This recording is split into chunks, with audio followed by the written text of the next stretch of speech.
Hello! On se retrouve pour un nouveau point lecture et aujourd'hui je vais vous parler d'une bande dessinée qui s'appelle Aliénor Mandragore.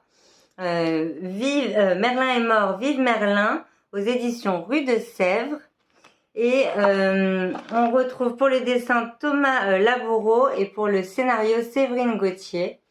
J'ai adoré la couverture déjà avec donc là on a Merlin qui a une fille qui s'appelle Aliénor et ils ont un petit chat.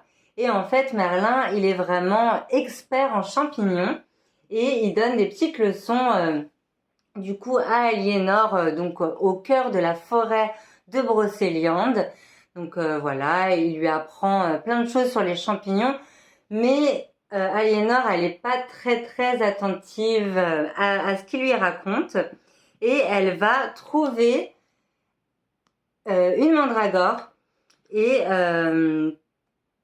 tout de suite bon bah elle va tirer sur le petit épi qui sort de la terre et il va y avoir une mandragore qui va en sortir, qui est juste là, qui est trop chou et suite à ça Merlin va disparaître et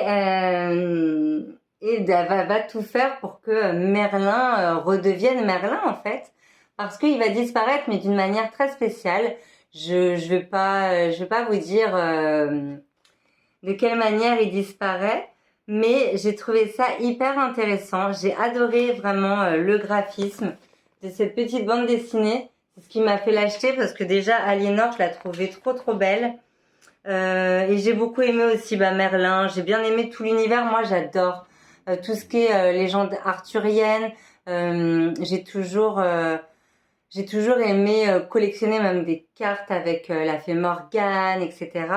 Les lutins, tout ça, j'adore ça.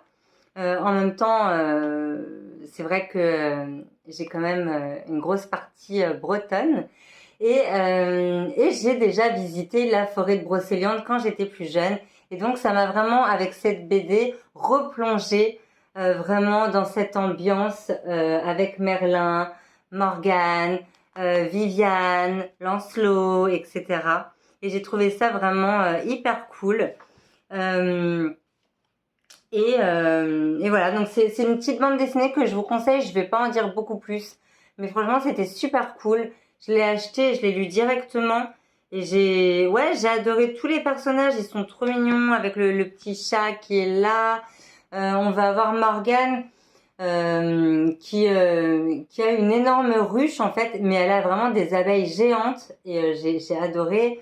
On va retrouver du coup, comme je disais, Viviane qui élève Lancelot. Et voilà, franchement, c'était vraiment cool. Je vous conseille vraiment si vous tombez sur cette petite bande dessinée. Et en fait, je pensais que c'était vraiment une bande dessinée one shot, quoi.